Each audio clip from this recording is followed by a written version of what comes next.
Combustibles fósiles como el carbón, petróleo y gas promovieron el mundo industrial moderno.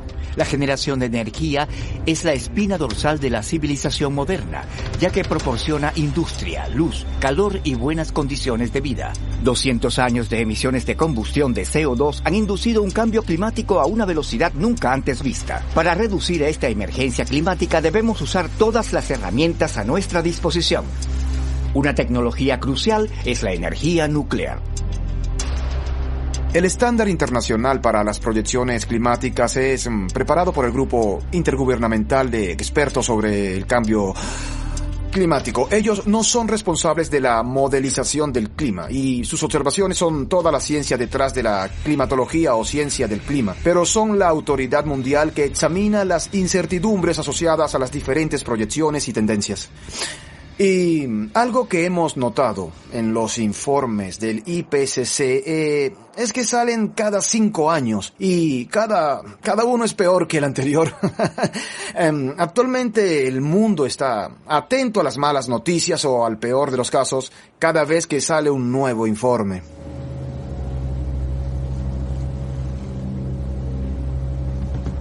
Algunas observaciones han revelado una reducción constante de la criosfera y aumento de la temperatura global. Hoy en día, el promedio de aumento de la temperatura global por década varía entre 0.1 y 0.3 grados. Y si se mantiene el mismo ritmo que hemos tenido durante los últimos años, alcanzaremos los 1.5 grados para el 2030. Y al menos los 3 grados para el 2100. Bien, y la opinión de la mayoría de los científicos es que mantener este promedio debajo de los 2 grados para el final del siglo es casi imposible.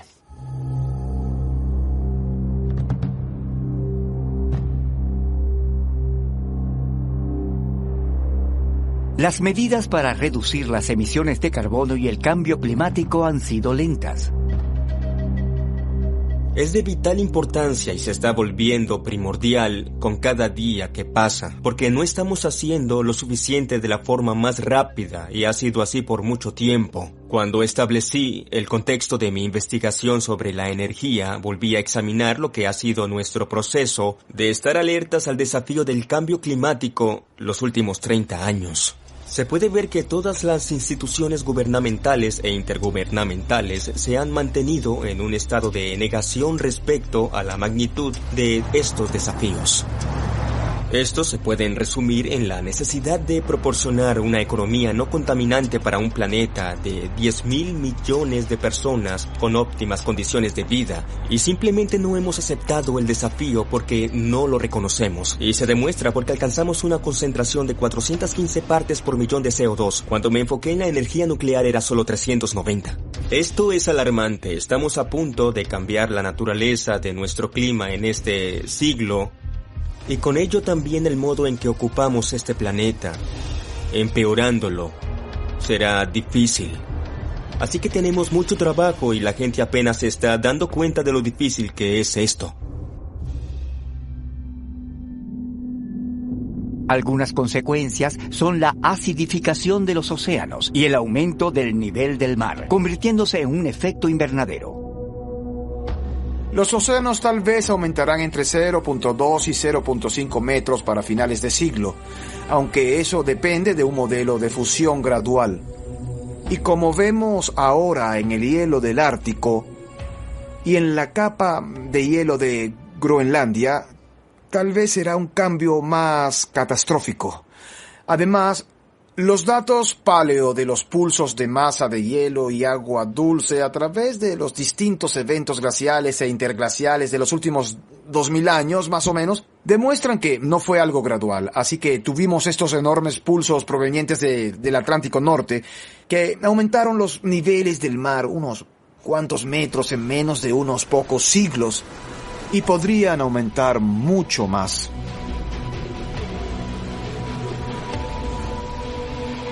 A menos que reduzcamos nuestras emisiones, pero no hemos sido capaces de hacerlo hasta ahora. Claro, hemos promovido el uso de energía renovable, pero nuestra demanda y nuestra producción de energía basada en combustibles fósiles, en particular, se mantiene muy por delante de las ganancias que estamos obteniendo de las fuentes de energía limpia.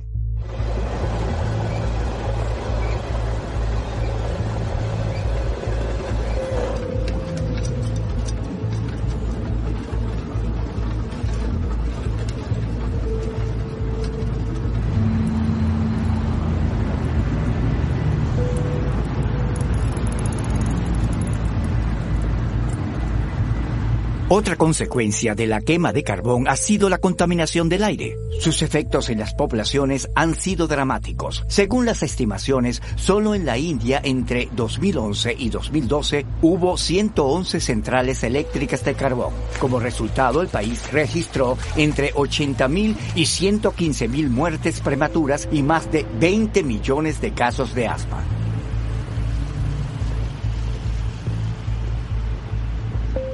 Los humanos no son la única especie amenazada.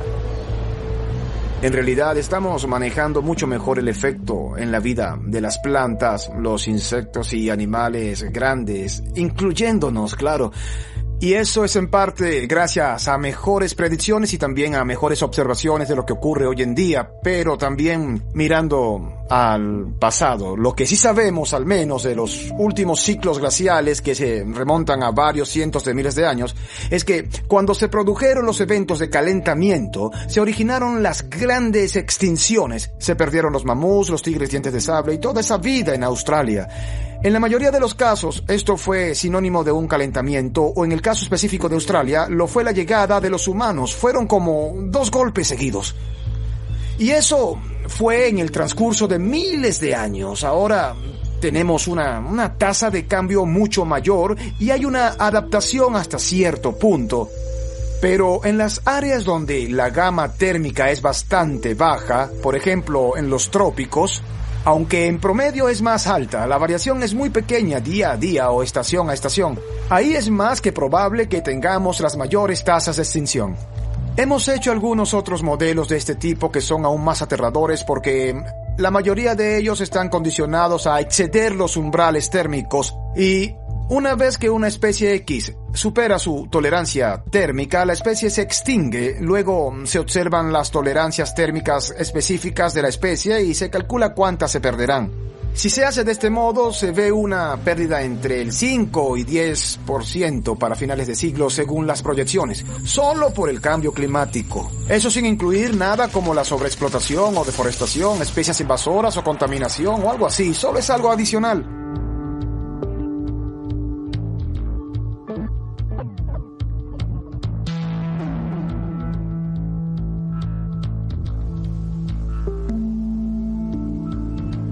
Pero la ecología no funciona así. Lo que ocurre es que se tiene una especie que dependerá de muchas otras. Por ejemplo, un simple polinizador específico para un tipo específico de planta, árbol, flor o lo que sea.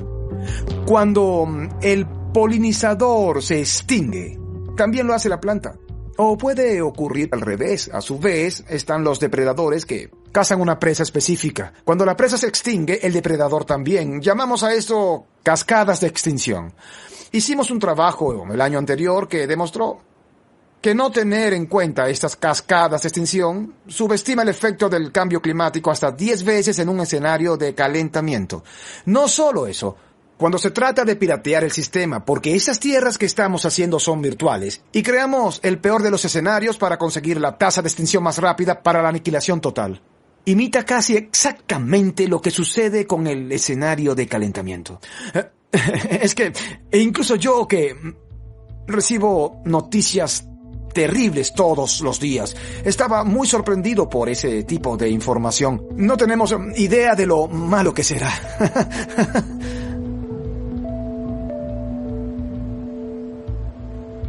Si no se controlan, los efectos del cambio climático sobre nosotros serán terribles. Esto es muy preocupante porque afecta a las sociedades humanas de muchas maneras diferentes. Son los efectos directos como las olas de calor. De hecho, en Australia, la mayor causa de mortalidad por un desastre natural no son los incendios forestales ni los ciclones. Son las olas de calor. Muere más gente por las olas de calor que por cualquier otro desastre natural. Las inundaciones no cuentan.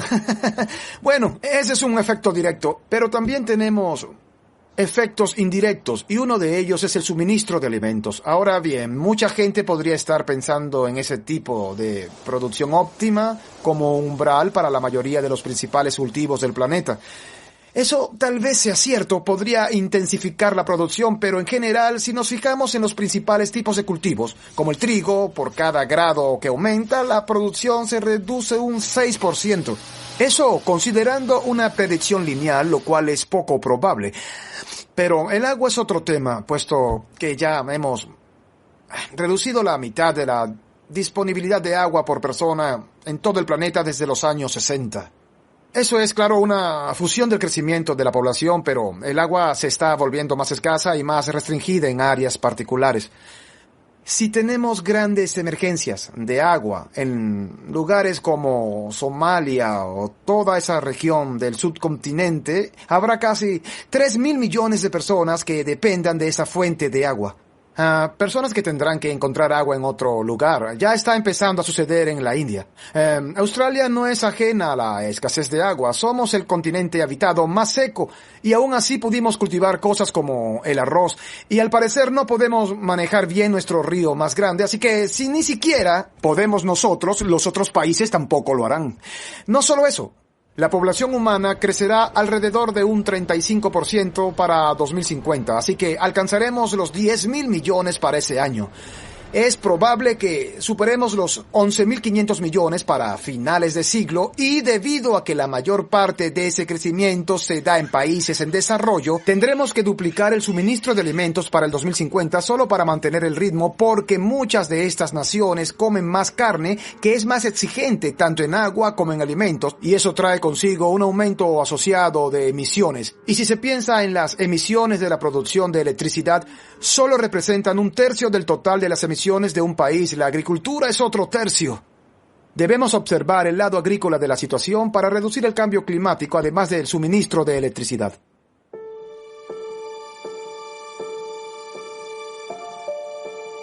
Los científicos e ingenieros cada año están más preocupados. La iniciativa nuclear for Climate fue una idea propuesta por la Sociedad Nuclear Americana con la Sociedad de Energía Nuclear Francesa, SFEN. Y es una idea estupenda que se concretó en el año 2015, en una conferencia llamada COP21 en París. En ella, delegados de 36 países de todo el mundo firmaron para comprometer a sus sociedades a trabajar por la reducción del cambio climático con la energía nuclear. Y eso representó la afiliación de unos 50.000 científicos de todo el mundo. Todos firmamos ese acuerdo en nombre de nuestras respectivas sociedades. Y ha demostrado ser una herramienta excelente para encarar los problemas del cambio climático. No habrá una fórmula mágica para mitigar el cambio climático. Vamos a necesitar todo lo que esté a nuestro alcance, todo el conjunto de soluciones funcionando y desplegadas de manera urgente. Pero de todas las tecnologías que tenemos a nuestra disposición, es la tecnología nuclear como un grupo la que será capaz de hacer la mayor diferencia. Ya tenemos pruebas de que las tecnologías nucleares descarbonizan sectores energéticos enteros para las economías desarrolladas. Esto es crucial. Y que pasemos esto por alto es casi angustiante, porque tenemos un gran desafío por delante. Así que sabemos que puede proveer electricidad, puede proveer el calor para descarbonizar gran parte del sector industrial que funciona en gran parte con gas, carbón, paneles solares y turbinas de viento. Solo no está el sector por completo. Con ese calor y energía podemos desalinizar el agua, podemos fabricar combustibles, impulsar la producción de alimentos, y podemos hacer todas estas cosas con una cantidad muy pequeña de tierra, una cantidad muy baja de combustible, con un producto de desecho que se mantiene bajo control. Esta es una solución muy poderosa, es tal vez nuestra mejor y única opción. Y aunque estoy a favor de todas las tecnologías que tenemos frente a nosotros, creo que el potencial de la tecnología nuclear es inigualable. Será necesario que sea una gran parte de un futuro descarbonizado.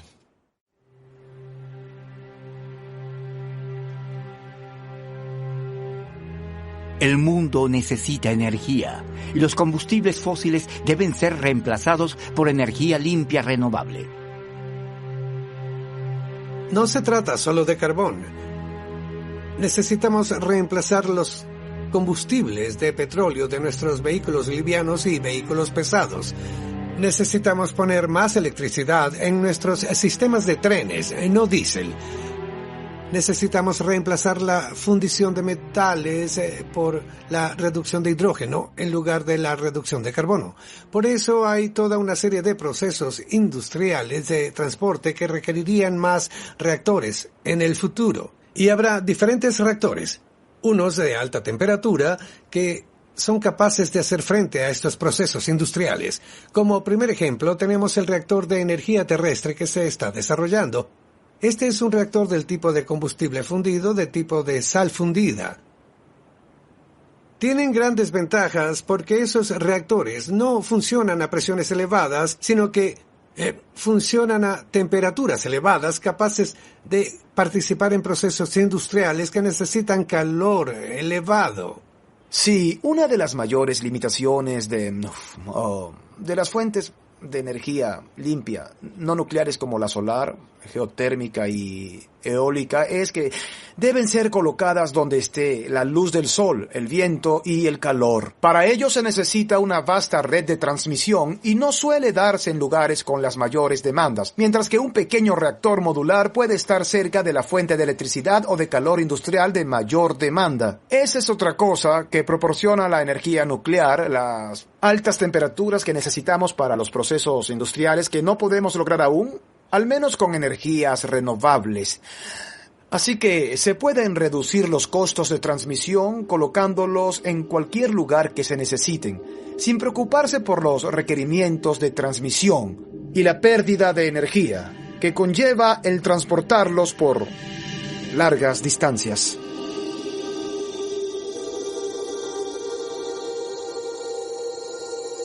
Francamente, a menudo hay un pequeño intercambio. Miramos los campos eólicos y si hubiera un beneficio social primordial al ponerlos a lo largo de la gran cordillera divisoria, entonces estaría convencido de que sería una buena manera de lograrlo. Pero por desgracia, lo que estamos haciendo es industrializar nuestros paisajes al colocar un almacenamiento excesivo de energía.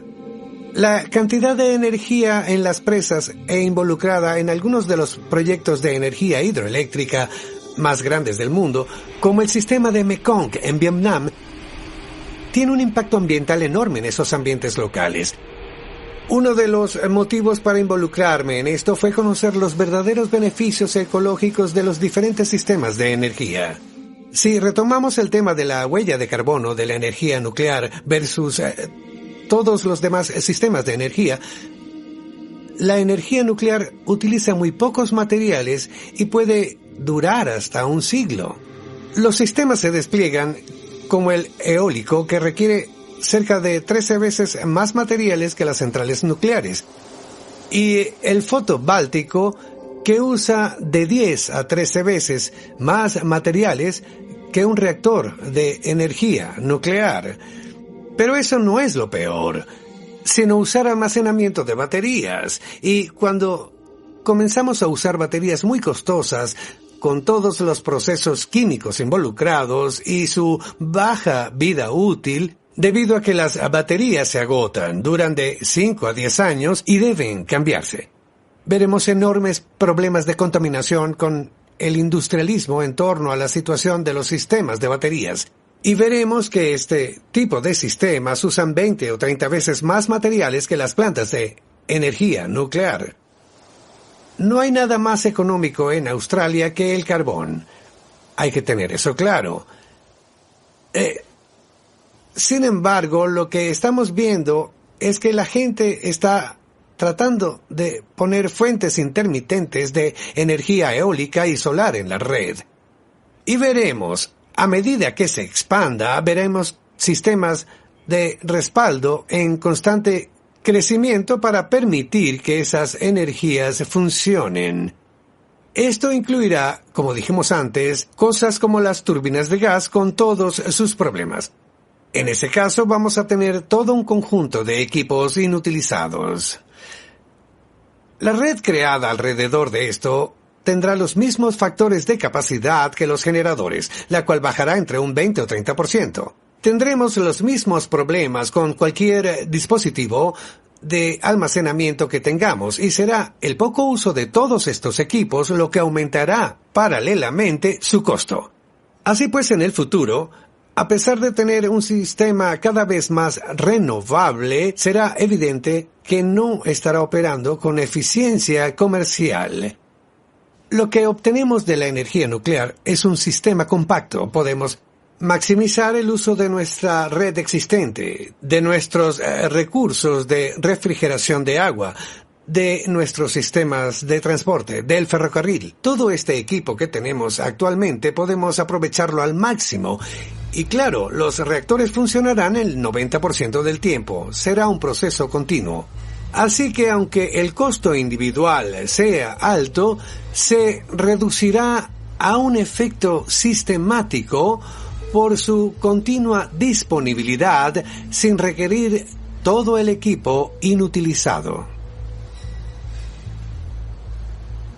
Casi toda la energía nuclear que está en funcionamiento en el mundo hoy en día opera con el mismo ciclo de combustible y principios generales. Usan los pellets de combustible de óxido de uranio cerámico, generalmente en una envoltura metálica utilizando agua como moderador y refrigerante para crear vapor y generar electricidad. Ahora la primera generación de plantas de producción de energía se podría pensar en ellas como versiones mejoradas de lo que había anteriormente en los submarinos que la Marina trajo a tierra, introducidas para producir energía. Tenían tamaños muy pequeños y funcionaron por unas cuantas décadas, pero no mucho tiempo.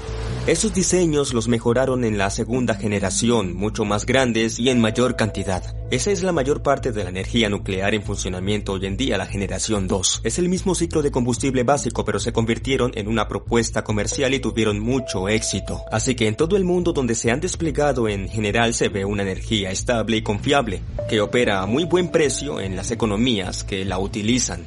Efectivamente, el motor de trabajo hoy en día es el sector nuclear global. En la tercera generación los reactores tienen los mismos principios básicos del ciclo de combustible, pero la ingeniería se simplifica un poco.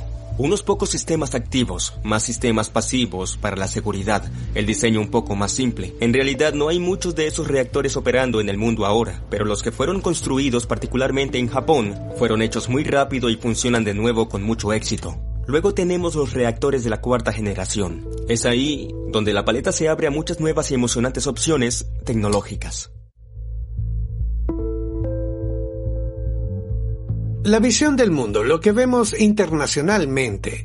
Si hablamos de proveedores de reactores muy buenos, tenemos la industria rusa que está creciendo y vemos, por ejemplo, 6 nuevos reactores que van a Egipto. Podemos ver reactores que los chinos están construyendo en Chile y también en Pakistán. De igual manera, hay nuevos reactores en Bangladesh hechos por rusos. Así que en todo el mundo, en partes del viejo bloque oriental, como solíamos llamarlo, y en otras naciones más pequeñas, tenemos industrias chinas y rusas que sirven bastante bien a esos mercados. En Estados Unidos está la flota más antigua que ha existido y está bajo una presión cada vez mayor por el bajo costo del gas en esa nación. La energía nuclear tiene que competir bajo un régimen regulatorio que es costoso con un gas barato que entra en el mercado. Pero la nueva administración y la antigua administración de Obama también están buscando poner en marcha programas para fomentar el desarrollo de nuevos reactores. Tenemos nuevos reactores estupendos como NuScale, que es un pequeño reactor modular que puede ser construido en módulos de hasta 600 megavatios.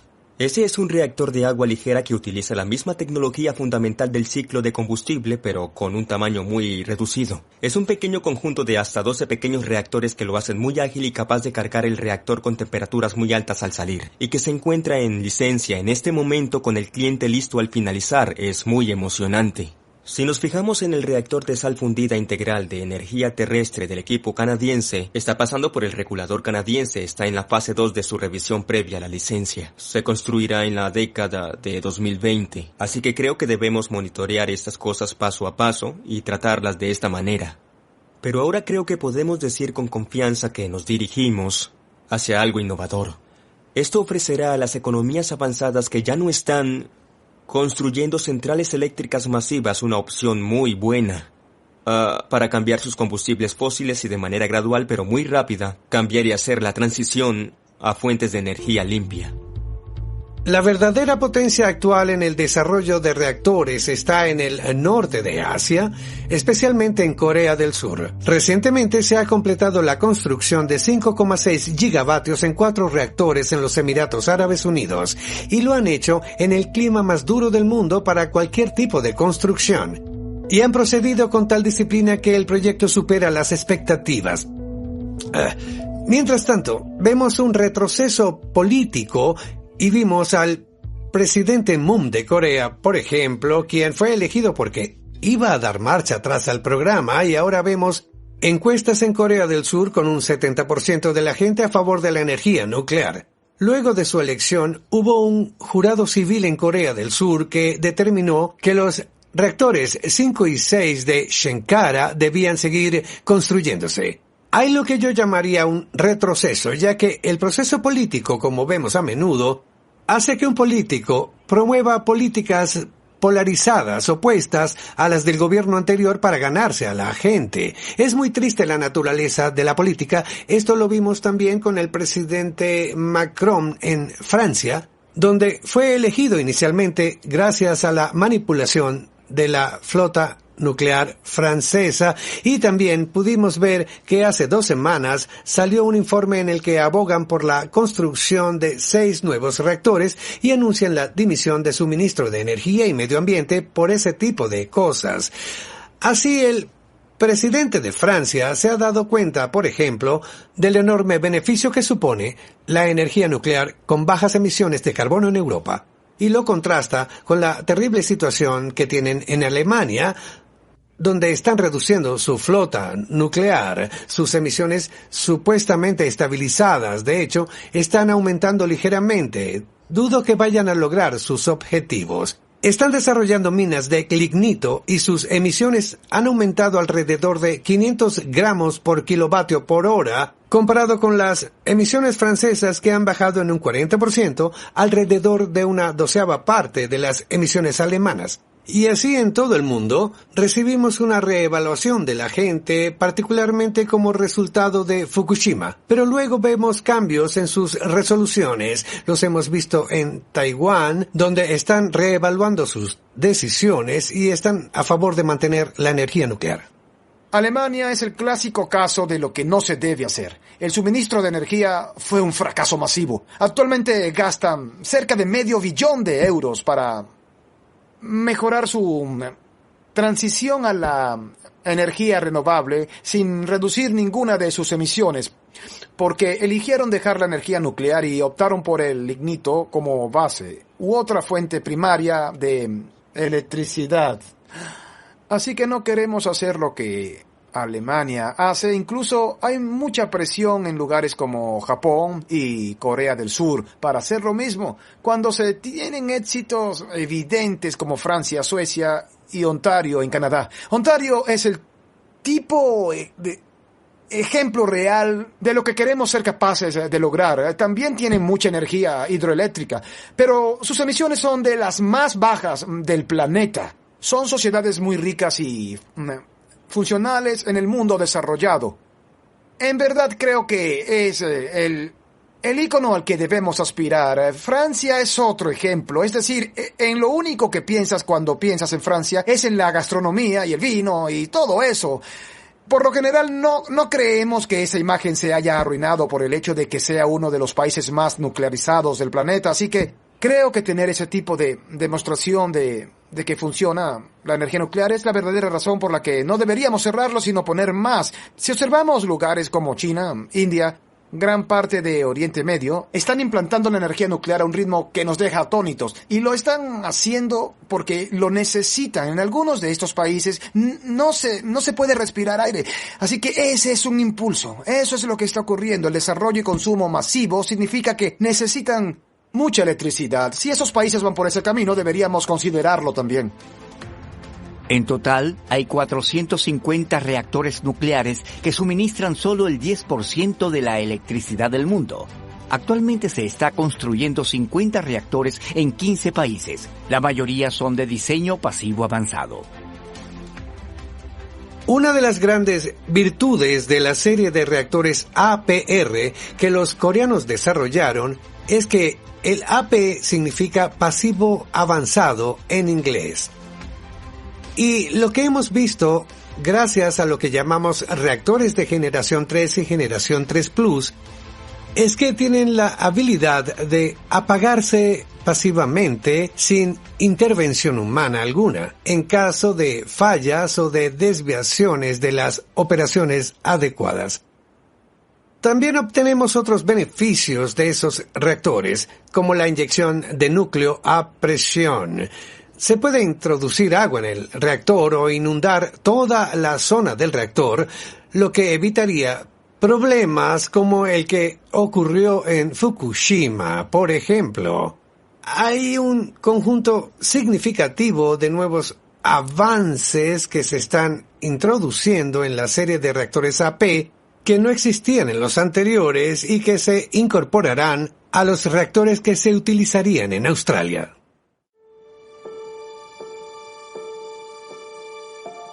Los reactores de segunda y tercera generación que existen hoy funcionan muy bien y lo han hecho durante décadas. ¿Pero por qué querríamos reactores de cuarta generación? Bueno, hay algunas ventajas que se avecinan. Con algunos de los avanzados ciclos de combustible, cuando se convierte se retira a salvo o inherentemente a salvo. Significa que a fuerza de física no pueden tener un evento de energía desbocado. En efecto, son a prueba de fusión. Incluso si solo apagaras todo y te fueras, se mantendrían estables y en calma.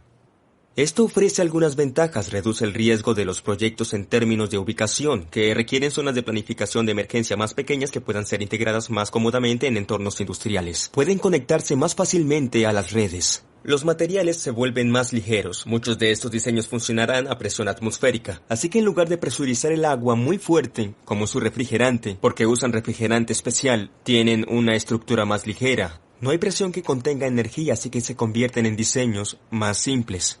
Con eso creo que llegaremos a lo necesario. Es esencial que seamos capaces de hacer plantas de energía nuclear económicas, adaptables, rápidamente transportables, con un control de calidad realmente alto, pasando así de un paradigma de construcción a un paradigma de fabricación, muy parecido a los paneles solares que se pueden producir en una fábrica con control de calidad. Necesitamos más de ese paradigma para la energía nuclear. Eso no quiere decir que las grandes construcciones de reactores no pueden tener éxito. Sí pueden. Pero estos reactores de cuarta generación van a poder, o eso creo, tener la potencia necesaria para enfrentar ese enorme desafío de mitigación del cambio climático como tendremos que hacerlo. Un tipo de reactores de cuarta generación que me entusiasma es el que recicla el combustible nuclear. Eso fue un cambio radical para mí. Esa fue una parte importante de mi paso de antinuclear a pronuclear. Es entender que lo que yo había pensado que era el mayor problema para la tecnología nuclear no tenía por qué ser un problema en absoluto. Hay una forma de usar los reactores de energía nuclear para convertir todos los residuos nucleares en una especie de combustible nuevo. De este obtenemos 20 veces más energía de las mismas barras de combustible existentes que ya tenemos hoy en día. Eso me parece increíble. En este proceso, los residuos que nos quedan son mucho más pequeños y tienen una vida media espectacular. Una vida media de 30 años. Y eso cambia todo el paradigma de la gestión de residuos de la tecnología nuclear. Creo que la promesa de esa tecnología, que está bien establecida, es existir de forma comercial, pero aún no se ha autorizado o construido. Para mí, ofrece toda la seguridad de que podemos seguir adelante con ella y entender que realmente estamos haciendo algo muy sostenible para el futuro. Podemos usar un proceso llamado piroprocesamiento, en el que rompemos las barras de combustible, las reducimos a un electrolito líquido, las exponemos a electricidad y separamos los elementos en la forma de pureza adecuada. Dejamos de lado solo los verdaderos desechos, que es solo un 2 o 3% de la barra, y el material restante puede volver a convertirse en nuevas barras de combustible. Y con una aleación metálica de combustible y un reactor rápido avanzado, esas barras pueden reproducirse y crean más combustible en cada ocasión. Y lo ponemos en ese circuito cerrado y reciclamos progresivamente todo ese combustible. Y todos esos desechos que obtenemos, llamados productos de fusión, solo tienen una vida media de unos 30 años.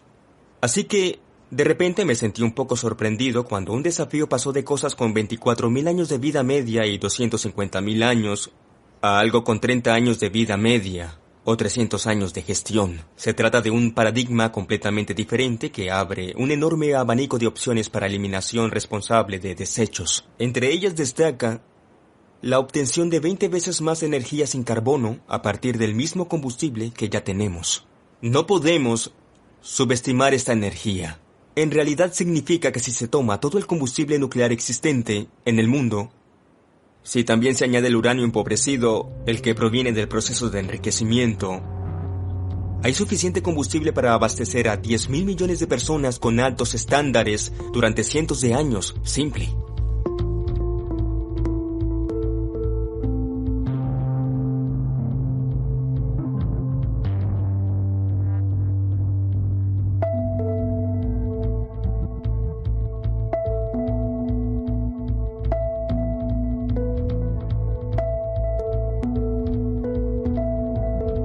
Es un buen argumento para presentar a los políticos.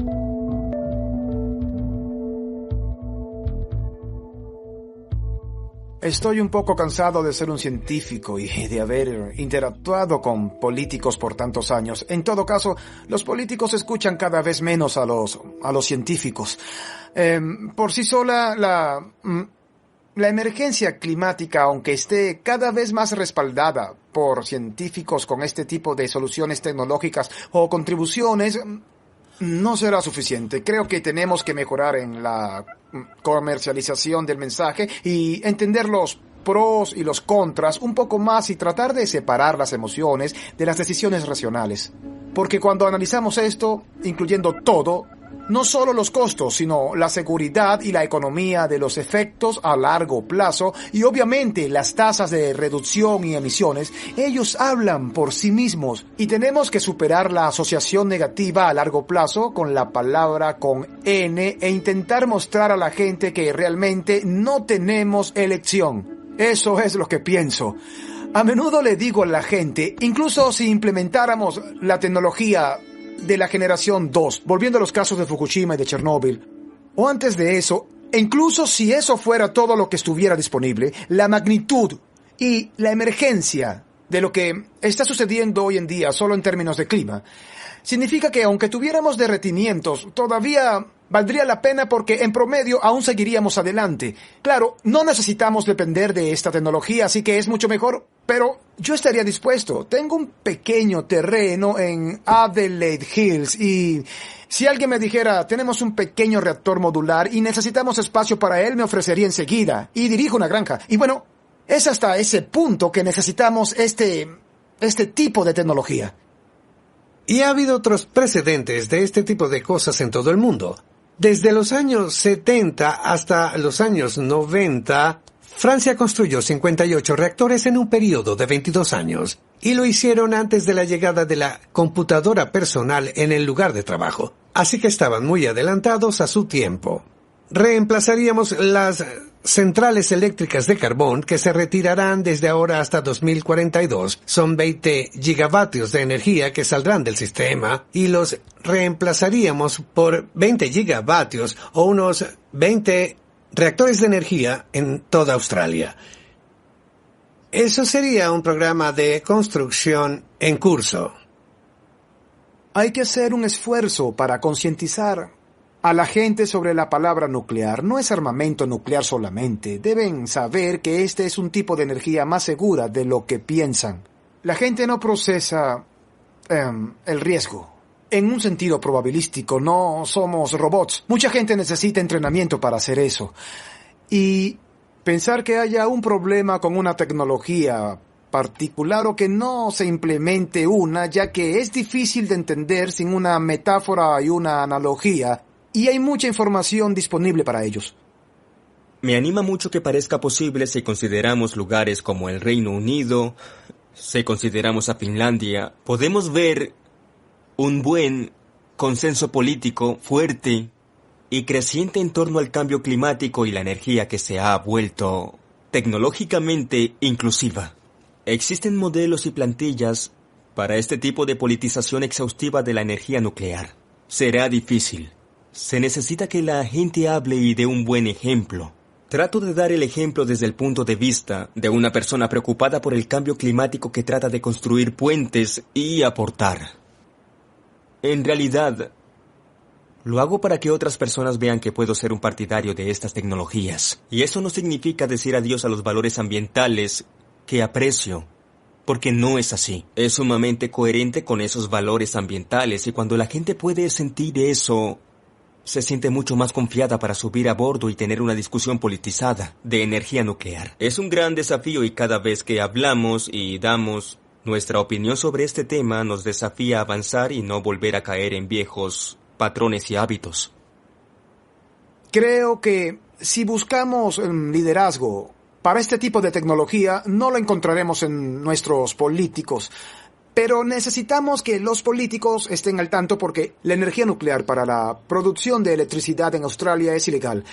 Y está establecido en leyes como la ley de protección del ambiente y conservación de la biodiversidad. Está en tantas leyes que tendríamos que cambiar muchas cosas. Eso no es tan difícil como parece, pero tendríamos que lidiar con la legislación y la política solo para que sea legal. Pero si esperamos a que los políticos hagan eso por nosotros, no sucederá.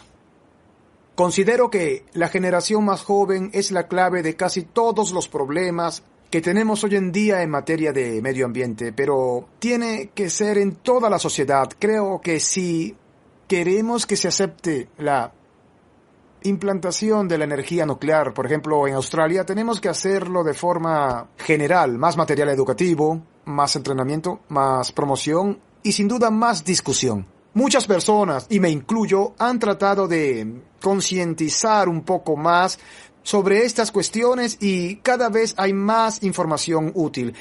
Obviamente algo como esta serie en particular va a ser útil para la gente y para difundir el mensaje. Y está sucediendo lentamente. No se produce un cambio de la noche a la mañana en unos pocos años. A menudo se tarda 1 o 2 generaciones. Pero cuanto más material tengamos y más pruebas tengamos, se harán grandes cosas. Y ese será el primer paso.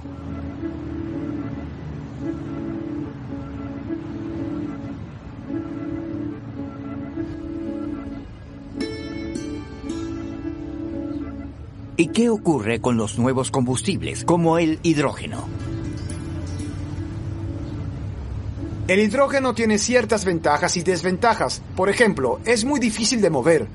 Así que es un poco difícil llevar la energía a donde se necesita. Y el transporte y la transmisión de electricidad son algunas de las limitaciones clave de la viabilidad para el despliegue de todo tipo de producción de electricidad alternativa. Eso incluye la solar, la geotérmica y la eólica. Pues bien, en ciertas regiones, la mezcla correcta de combustibles, incluyendo el hidrógeno, sería diferente, y ese es el otro lado. Todo tipo de mezclas óptimas de energía nuclear, hidrógeno, solar y geotérmica dependen de la región y nunca son iguales. Bien, ¿tendríamos una buena economía con hidrógeno? Quizás no. ¿Podríamos incluir una proporción mucho mayor de hidrógeno en nuestra economía? Por supuesto.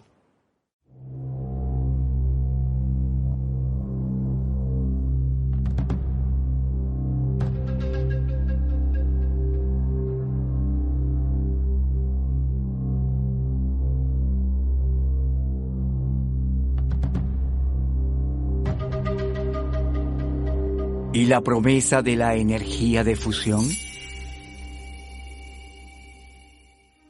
El ITER es un experimento para tratar de demostrar que se puede operar y mantener el plasma durante los periodos para producir energía de fusión. Hay varios diseños conceptuales que generarían electricidad de fusión. Está el diseño de la Central Eléctrica Europea. China tiene uno, Japón tiene otro, al igual que los Estados Unidos y Corea también tienen su propio concepto. La idea del ITER es generar la información científica necesaria para operar y controlar de forma estable una planta de energía de fusión. El ITER Cuando digo operar y controlar, es que nunca antes habíamos operado una máquina en una configuración de plasma ardiente, por lo que debemos explorar y comprender si la máquina funcionará o no en una etapa estable, si los alfas permanecerán confinados para extraer y producir un plasma autocalentable, si el plasma estará estable o no durante suficiente tiempo para producir energía. Tenemos que responder estas preguntas científicas primero, pero paralelamente hay planes conceptuales para construir plantas de demostración. Y la escala de tiempo para esa evolución, si observamos varios mapas de guía, el ITER producirá plasmas de alto rendimiento a mediados de los años 2030. Hay conceptos para desarrollar o implantar plantas de demostración a mediados de los años 2040 o más adelante. Este tipo de plazos significa que tenemos que desarrollar nuestros recursos de energía renovable y seguir implantando la energía eólica y solar, seguir utilizando las tecnologías nucleares comerciales existentes que tenemos. Necesitamos mantener abiertas y operando las plantas de energía nuclear existentes y extender su tiempo. Necesitamos mantener nuestra actual flota de energías limpias para mantener esas emisiones de carbono tan bajas como sea posible. El tiempo de esperar a que llegue un milagro y nos salve a todos ya ha pasado. Debemos usar todo lo que tenemos ahora. Los diseños que se están comercializando hoy en día, basados en ciclos de combustible nuclear avanzados pero no en la fusión, prometen mejoras materiales significativas en lo que ya es una solución que deberíamos ya estar implementando. Y recordemos que en realidad es a través de ese próspero sector de energía nuclear, a través de esa cadena energética, que se apoya más en la investigación nuclear avanzada en todos los aspectos. Si queremos ver la fusión en el futuro, genial. Bueno, tengamos un sector nuclear fuerte hoy a medida que descarbonizamos. Pero en especial no pongamos en riesgo nuestro clima esperando una solución perfecta. Tenemos lo que necesitamos ahora mismo y es hora de ponerlo en práctica.